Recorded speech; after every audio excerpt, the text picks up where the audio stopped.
우리는 과연 우리의 삶에 어떠한 질문을 던지고 그러한 질문들을 통하여 우리는 어떠한 도전, 또 그런 질문에서 우리가 벗어나기 위해 우리는 어떠한 깨어있음이 있어야 하는가라는 것을 우리 함께 나눠보기를 소망합니다. 우리는 아까 같은 질문을 던질 때 마음속에 많은 깨름직함을 품게 됩니다. 왜냐하면 일종의 불경스러운 그런 느낌을 받게 되기 때문에 그렇다는 거죠. 그냥 무턱대고 하나님이 내 편에 계시지 않았더라면 이라고 생각하면서 우리에게 주신 은혜 자리들만 막 곱씹고 그래서 그걸 찾고 믿음에서 굳건히 서야지, 하나님 내 편이셨더라면, 이런 생각을 불경스럽게 해가지고 그 믿음 없이 그렇게 행동하면 안 된다라는 그런 마음의 어떠한 깨름직함 때문에 우리는 그런 질문들을 잘하지 못하게 되어지면서 질문하지 않으면서도 내 마음 가운데 그것이 상처로 남아있을 때가 적지 않음을 보게 된다라는 얘기죠. 그러나 그런 질문을 하는 것이 무조건 불경이 되는 게 아닙니다. 그런 질문은 하나님의 사람들, 선지자들도 했었던 질문이기 때문에 그렇습니다. 우리는 그 질문을 하나님 앞에 순수하게 던질 때도 있어야 합니다.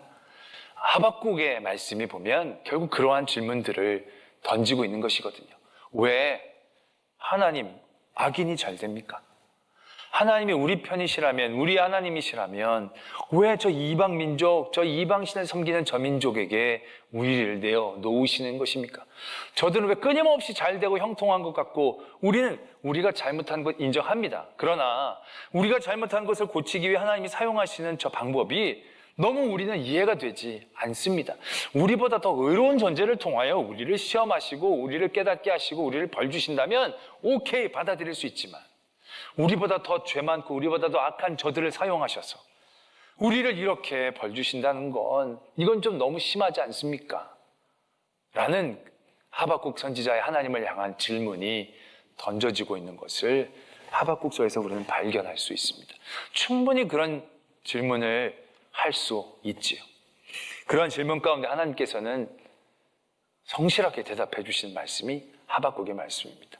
결국 어떤 말씀이냐, 그 사람이 너보다 의인이냐 악인이냐 그건 중요하지 않은 것입니다. 하나님은 모든 것들을 사용하신다는 것이죠. 그 악한 사람들이 들어 하나님을 믿는 민족들을 이렇게 벌하면 하나님 영광 가리는 거 아니겠습니까? 하나님 그 정도로 영광에 가리신 분이 아니니까 그런 걱정은 하지 말라는 것이죠. 물이 바다를 넘친같이 하나님의 영광을 인정하는 것이 넘쳐지게 될 것이라는 겁니다. 결국 그들이 저지른 악으로 무너지게 되는 거죠. 그들이 악으로 피로 성읍을 세우고 사람들을 억압하며 그들이 올라가지만 그들이 그곳에서 헤어나오지 못하고 하나님을 찾지 못하면 결국 그들은 그들의 악으로 인하여 무너지고 말 것이고 들의 풀처럼 사라지고 말 것이고 결국 그들의 악은 징벌이 되어져서 하나님의 영광은 나타날 것이다. 결국 악인은 그 악으로, 의인은 그 믿음으로 말미암아 살 것이다. 그것이 하나님의 하박국 선지자의 질문에 대한 답이었다라는 얘기죠. 결국 우리는 왜 악인이 잘 됩니까? 왜 하나님은 우리 편에 계신 것 같지 않고 내 적의 편에 서신 것 같은 느낌을 받습니까? 그건 철저히 자기 중심 가운데 갇혀있기 때문에 그런 질문, 그런 생각을 할 수밖에 없는 것입니다. 하나님은 그 사람을 기준으로 일하시는 게 아니라 하나님의 기준으로 일하시는 거죠. 이스라엘보다 더 의인을 사용하셔서 그들을 징벌하고 치게 하는 게 아닙니다. 하나님 더한 악한 이들도 사용하십니다. 그렇다고 그들이 더 의인이고 하나님이 그들의 편에 서시고 그들과 함께 하신다는 것을 의미하는 건 아니라는 것이죠. 하나님의 기준에서 그들은 반드시 징벌되어지는 것이고 하나님의 기준에서 그들을 통하여 이스라엘은 다시금 정금처럼 연단되어지는 것을 하나님께서는 분명히 말씀하고 계신다라는 얘기죠. 때문에 우리는 하나님이 우리 편이시라면, 하나님이 내 편에 계셨더라면 이라는 질문을 할 때 보다 더 우리의 중심을 바라봐야 합니다. 이것이 과연 하나님의 기준과 하나님의 섭리와 하나님의 시간표에서 이 일들을 이해하려고 하는 나의 깨어있음인지, 아니면 내 아집, 내 고집, 내 욕심에 갇혀서 하나님의 공의와 하나님의 섭리들을 바라보지 못하는 내 어리석음 가운데서의 질문인지, 우리는 그 일들을 먼저 깨닫고 도전해야 한다는 것이죠. 우리가 이 부분이 더욱더 선명하게 나타나는 그러한 역사가 있습니다. 광야에서의 40년 동안의 시간들입니다. 광야에서 40년 동안의 시간들, 여러분들은 그 시간들이 이스라엘에게는 어떠한 의미였다라고 생각하십니까? 아니, 좀 더 쉽게 질문을 던지자면, 하나님은 40년의 광야의 시간 동안에 이스라엘에게 어떻게 대하셨습니까? 하나님은 40년 이스라엘 광야의 세월 가운데 그들에게 어떻게 나타나셨고, 그들을 어떻게 사랑하셨고, 그들과 어떻게 같이 행동하시고 지내주셨는가, 우리는 그것을 한번 생각해 봐야 하는 것이죠. 광야의 세월 가운데 여러분들, 하나님이 그들을 떠난 시간이 있다라고 생각하십니까? 광야의 시간 가운데 하나님이 그들을 버리신 적이 있다고 생각하십니까? 광야의 시간 가운데 하나님이 그들을 돌보시지 않고 주무시고 졸던 시간이 있다라고 생각하십니까? 아니요. 광야 40년 동안 하나님은 저들을 한 번도 떠나지 아니하셨음을 우리는 알고 있습니다. 그들이 길을 잃을까 봐 불기둥과 구름기둥으로 낮과 밤에 늘 그들과 함께 임재해 주셨고, 그들에게 성막을 짓게 해 주셔서 그 성막을 통하여 하나님의 임재를 그들이 보게 해 주셨고, 그들이 목마를 때 그들을 마시게 하셨고, 그들이 배고플 때 그들에게 만나를 주셨고, 심지어는 그들이 육식이라는 탐욕을 밝혔을 때도 하나님은 그들에게 메추라기로 함께 해주셨던 하나님이셨다라는 얘기죠. 때문에 우리는 광야에서 40년 동안 하나님이 이스라엘을 내팽개친 시간이 아님을 우리는 잘 알고 있습니다. 그동안 그 시간 동안 하나님 절대로 그들을 떠나지 아니하시고 철저히 그들의 편에 쓰셔서 그들을 훈련시키시고 연단시키셔서 정금처럼 사용하시고자 하시는 하나님의 은혜의 시간, 그것이 광야에서의 40년 동안의 시간이었습니다. 그 시간을 우리가 표현해 보자면, 오늘 우리가 읽은 8절의 말씀, 우리의 도움은 천지를 지신 여호와의 이름에 있도다, 이러한 찬양과 비슷한 찬양이 시편 121편 2절에 나타나는데요, 나의 도우심은 천지를 지으신 여호와에게서로다 라고 고백하고 있습니다. 그런 다음에 그 다음에 어떠한 고백이 이루어지고 있느냐 하면, 우리가 너무나도 잘 아는 찬양의 가사입니다. 여호와께서는 너를 실족하지 아니하게 하시며 너를 지키시는 이가 졸지 아니하시리로다. 이스라엘을 지키시는 이는 졸지도 아니하시고 주무시지도 아니하시리로다. 여호와는 너를 지키시는 이시라. 여호와께서 내 오른쪽에서 내 그늘이 되시나니 낮에 해가 너를 상하게 하지 아니하며 밤에 달도 너를 해치지 아니하리로다. 졸지도 주무시지도 아니하시고 해와 달로부터 그들을 보호하시는 하나님. 결국 그것은 1분 1초도 그들에게서 눈을 떼지 아니하시고 그들을 바라보시고 지키시고 그들의 편에 서시는 하나님의 모습을 고백하고 찬양하고 있는 것이죠. 결국 이 모습이 결국 광야에서 40년 동안 살았던 이스라엘 민족에게 보이셨던 하나님의 모습이다라는 얘기죠. 근데 여러분, 하나님은 40년 동안 절대로 이스라엘을 버린 적은 없습니다. 떠나신 적도 없습니다. 근데 그들의 모든 삶의 순간순간 가운데에서 이러한 질문들을 던질 때가 많았습니다. 왜 우리를 바닷가까지 끌고 와서 여기서 죽이려고 하시느냐? 하나님이 계시다면 왜 우리를 여기서 죽게 하시느냐? 홍해 앞에서 뒤에 애굽의 군대가 쫓아오는 가운데 이스라엘 민족은 하나님을 원망합니다. 여기까지 와서 우리를 버리시냐고. 하나님이 계셨더라면 우리를 바다의 이런 막다른 골목으로 내모시는 건 아니지 않느냐. 계시지 않았기 때문에, 버리셨기 때문에 이런 것 아니냐. 그들은 그렇게 질문했습니다. 홍해를 건너고 난 다음에 그들이 또 길을 가다가 목이 말랐습니다. 근데 그들이 또 이런 질문을 합니다. 왜? 하나님 우리 편이시라면 우리를 여기서 왜 목말라 죽게 하느냐고. 왜 멀쩡한 애굽에서 죽어도 되는 걸 왜 광야까지 끌고 와서 우리를 여기서 목말라 죽게 하느냐고. 그들은 하나님께 또 질문을 던지죠. 좀 가다가 그들이 가지고 먹을 것이 떨어집니다. 또 뭐라고 합니까? 왜 우리를 여기서 굶어 죽게 하느냐고. 하나님이 우리 편이시라면 왜 우리를 여기에 그냥 이렇게 두시느냐고. 좀 가다가 그들이 만나에 지겨워졌습니다. 그러면서 얘기하십니다. 우리의 편이시라면 외국에서 좋은 거 여러 가지 먹게 해주셨는데 여기 와서 우리가 맨날 이것만 먹게 하느냐고. 우리와 함께 하시다면 우리 이렇게 대접할 수 있느냐고. 모세가 시내산으로 올라갔을 때 하나님이 우리를 버리셨다고, 모세 이제 죽었다고, 우리 여기서 이제 끝장이라고, 우리 이제 우리의 신을 만들자고. 가데스 바네아의 광야에서 정탐꾼을 보내놓고 그들이 돌아오면서 그들의 보고를 듣고 나서 그들이 어떻게 대답합니까? 반응합니까? 하나님이 우리를 버리셨다. 우리 골탕 먹이신다. 우리를 여기까지 끌고 와서 여기서 힘들게 해서 우리를 여기서 죽게 하시려나 보다. 저들의 칼날에 우리를 죽게 하시려나 보다. 이게 뭐냐? 하나님이 우리 편이시라면 거기에 완전하게 깨끗한 땅에 완전히 풀 옵션으로 그냥 몸만 쏙 들어가면 되게 그런 땅을 우리가 주셨어야지. 하나님이 우리 편이시라면 그렇게 큰 민족들, 잘 싸우는 민족들, 그런 민족들이 있는 땅으로 우리를 여기까지 인도해서 여기서 죽게 하는 게 그게 하나님이 우리 편이 맞느냐? 라는 질문들을 끊임없이 쏟아냈다는 사실들을 우리는 다시 한번 기억해낼 수 있다라는 얘기죠. 광야 40년 그들은 심지도 거두지도 않았습니다. 그러나 그들은 굶지 않았습니다. 그들은 옷감을 직조하지도 옷을 만들지도 않았지만 40년 동안 그들의 옷은 헤어지지 않고 그 추위와 더위 가운데서 그들을 보호해 줄 수 있었습니다.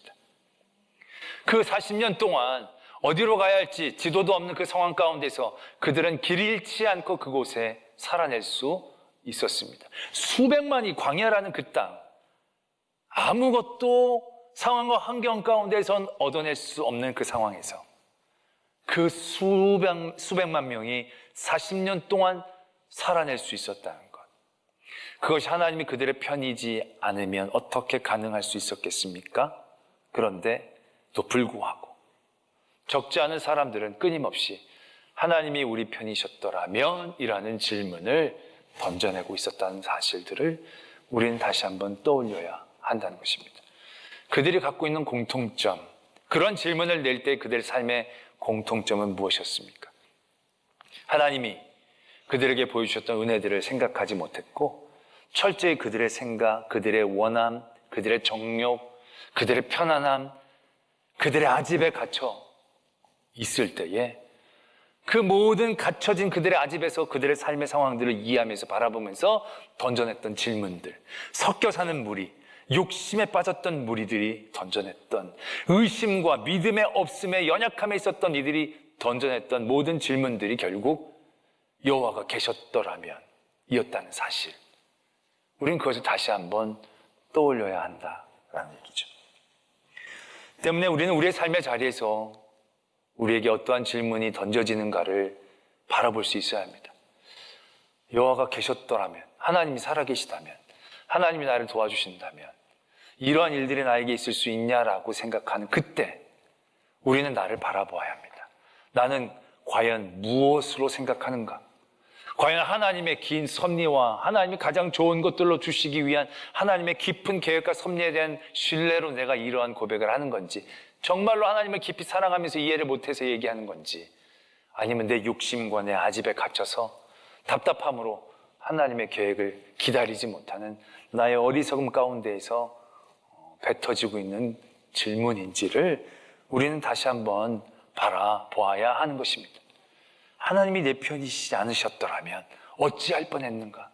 이러한 선한 질문을 던져내며 하나님의 큰 은혜를 깨닫던 모든 사람들은 똑같이 아까 같은 질문들을 던져낼 수 있었던 사람들입니다. 그러나 그 모든 그 질문의 순간 가운데서 그들은 다시금 그 이전에 그와 함께 하셨던 하나님을 깨닫고 고백하며 견뎌낼 수 있었기 때문에 결국 이러한 질문으로 하나님의 은혜를 깨닫고 다시금 고백할 수 있는 그 자리에 설 수 있었음을 우리는 다시 한번 발견해내야 한다는 것이죠. 때론 그런 생각하는 분들도 있습니다. 광야에서, 가데스 바네아에서 하나님을 믿지 못해서 가나안 땅에 들어가지 못했던 사람들, 20살 이상의 많은 사람들은 이제 광야에서 다 죽어야만 했었습니다. 그들은 40년의 나머지의 시간들이 어떻게 보면 대단히 벌로써 다가오는 그런 시간처럼 느껴질 수도 있는 부분이었을 것입니다. 그들은 하나님 앞에 버림받은 20살 밑에 있는 사람들을 위하여 소모되어지는 소모품처럼 여겨질 수도 있는 인생으로 우리가 여길 수도 있을 것입니다. 그래서 그런 분들도 있어요. 그런 분들은 하나님 버리신 거 아니냐? 하나님이 그들은 긍휼히 여기시지 않은 것, 그때 그 죄를 물어서 벌받아 그냥 죽어나가는 인생일 뿐 아니냐? 그럼 그들의 인생 하나하나는 너무나 안타깝지 않느냐? 저는 모세의 죽음을 다시 한번 떠올리게 됩니다. 모세는 가나안 땅에 들어가지 못했습니다. 모세가 어떤 사람입니까? 얼마나 모세가 하나님 앞에 칭찬받았던 사람이고 모세와 같이 하나님과 친구처럼 얘기했던 사람이 없었습니다. 하나님은 모세를 정말 인정하셨습니다. 근데 그 모세가 무리바 목가에서 하나님의 영광을 가리우고 또 바위를 돌로 쳐서 물을 내가지고 가나안 땅에 그 죄 하나 때문에 가나안 땅에 들어가지 못한 겁니다. 너무나도 안타깝고 억울할 수 있는 대목이죠. 얼마나 애를 쓰고 수고했는데요. 그냥 가나안 땅에 잠깐 거기서 죽게 하셔도 될 터인데 하나님은 모세를 가나안 땅에 들어가지 못하게 하십니다.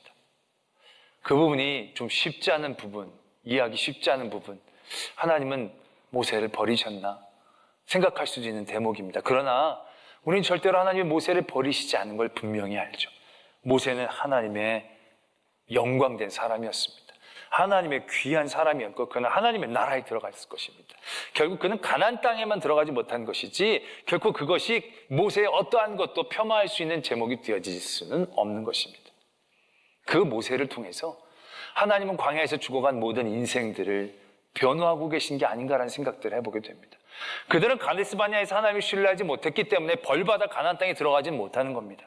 그러나 그렇다고 해서 그들의 나머지 광야에서의 시간들이 하나님에게 버림받아 징벌적으로 그냥 살아나가는 시간들로 생각되어져서는 안 된다는 것입니다. 가나안 땅에 들어가지 못한 게 그들의 모든 인생들을 평가할 수 있는 것이 되어지는 건 아니라는 것이죠. 가나안 땅에 들어가지 못했다는 사실로 하나님이 그들을 버리셨다라고 얘기할 수 없다는 얘기입니다.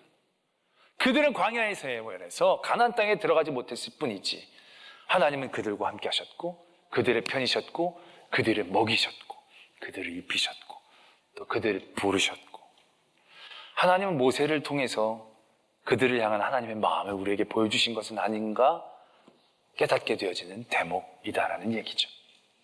결국 하나님은 우리를 절대로 버리시지 않는 하나님이심을 우리는 다시 한번 고백할 수 있어야 합니다.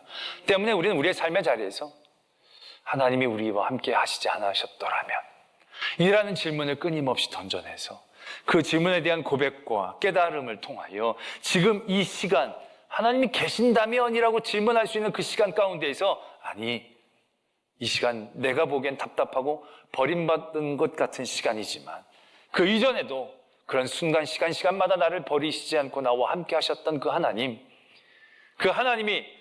이번에도 그 올무를 끊어주시고 나를 이렇게 세워주실 것이다라는 신뢰와 확신 가운데 우리를 세워준다라는 얘기죠. 그리고 그러한 고백, 그러한 질문을 던짐으로 우리가 그러한 위기 가운데에서 견뎌낼 수 있는 그러한 큰 은혜를 누릴 수 있음을 우린 분명히 깨달아야 한다라는 것입니다. 그럼에도 불구하고 도저히 이 자리는 하나님이 내 편이라고 이해할 수 없는 그 자리에 서신 분들도 있으실 겁니다. 이건 내가 나중에 1000만 번, 100만 번 생각해도 하나님이 내 편이시라면 이럴 수는 없는 거야. 하나님이 내 편, 이번만큼은 하나님이 나를 버리신 거야 라고 생각할 수 있는 삶의 자리에 있는 분에게 전 한 가지 사건만 더 말씀을 드리고자 합니다. 예수님께서 십자가상에 달리셨을 때 이렇게 고백합니다. 엘리 엘리 라마 사박다니 나의 하나님 어찌하여 나를 버리십니까? 예수님이 누굽니까? 하나님의 아들이십니다. 하나님이 보내주신 분입니다. 절대로 버림받을 수 있는 존재가 아닌 거죠. 하나님은 절대로 버리신 것이 아닌 겁니다. 그러나 예수님조차도 그 순간은 철저히 버림받은 것 같은 그러한 깨달음, 그러한 자리에 그가 처해져 있었음을 우리에게 보여주고 계신다는 것이죠. 하나님의 아들이신 예수 그리스도도 왜 나를 버리십니까? 라고 고백하고 이해할 수밖에 없는 자리에 던져지셨었다 라는 것을 우린 다시 한번 기억해야 한다는 것이죠. 근데 그 자리가 정말로 하나님이 버린 자리가 맞습니까? 다 버린 자리 같아 보였죠. 버리지 않고서 어떻게 저렇게까지 참혹하고 치욕적이고 고통스럽게 저럴 수 있을까? 예수님조차도 왜 나를 버리십니까? 라고 얘기할 수밖에 없는 그런 삶의 자리. 그러나 우리는 그 자리조차도 절대로 하나님이 버리신 자리가 아님을 알고 있지 않습니까? 하나님은 그때도 예수 그리스도의 편에 서셨고, 예수 그리스도도 그때도 하나님의 편에 서셔서 하나님의 일들을 이루고 계셨다라는 사실들 너무 잘 알고 있지 않습니까? 오히려 그렇게 버려진 것 같은 그런 삶의 자리에서 더 놀라운 하나님의 역사가 이루어졌고, 하나님의 강력한 편에 서서 하나님의 일들을 이루시는 그 과정이었음을 우리는 다시 한번 보지 않습니까? 그렇게 버려진 과정이 없었더라면 그렇게 완벽한 승리도 없습니다. 그렇게 버려졌던 것 같은 그런 삶의 자리가 없었다면 하나님이 진짜 우리 편이시구나라고 확신할 수 있는 더 이상의 사건도 없었을 것입니다. 그러나 그 일들을 통하여 하나님은 우리에게 말씀하시죠. 우리를 위로하십니다. 그리고 다시 한번 우리가 이렇게 고백하기를 원하십니다. 하나님은 우리 편이 아니셨더라면 어찌할 뻔했을까? 지금 나를 왜 버리십니까? 하나님이 나와 함께 하신다면 이런 일들이 있을 수 있습니까? 그런 자리에서 우리는 그리스도를 다시 한번 깨닫습니다. 그리고 다시 한번 우리를 깨우치고 도전합니다. 그 질문의 끝에는 결국 하나님이 우리와 함께 계셨기 때문에, 하나님이 우리와 계시지 않았더라면 이러한 고백과 질문과 찬양을 통하여 다시금 우리의 도움이 하나님에게서부터 온다는 사실들을 고백하고 누리는 역사가 이루어질 줄로 믿습니다. 우리의 자리에서 하나님이 내 편이 아니시다라는 그 삶의 자리에서 우리는 다시 한번 질문을 던지십시오. 내 편이 아니셨더라면 나로 예수님을 믿게 하셨겠는가? 내 편이 아니셨더라면 예수 그리스도를 죽이시기까지 우리를 사랑하셨겠는가? 예수님 그분이 나와 함께 하시지 않았더라면 내가 지금 이러한 고난의 자리까지 다다를 수 있을까? 그 모든 도움의 자리들을 깨닫고 그 자리에서 조금 더 견디고 바라고, 그 시간도 하나님이 나를 버리신 시간이 아니라 하나님이 내 편이 되어주셔서 하나님의 역사를 이루시고 계시는 시간임을 깨닫고 신뢰함으로 더 귀한 하나님의 소망의 자리에 설 수 있는 저와 여러분들이 되어지기를 소망합니다.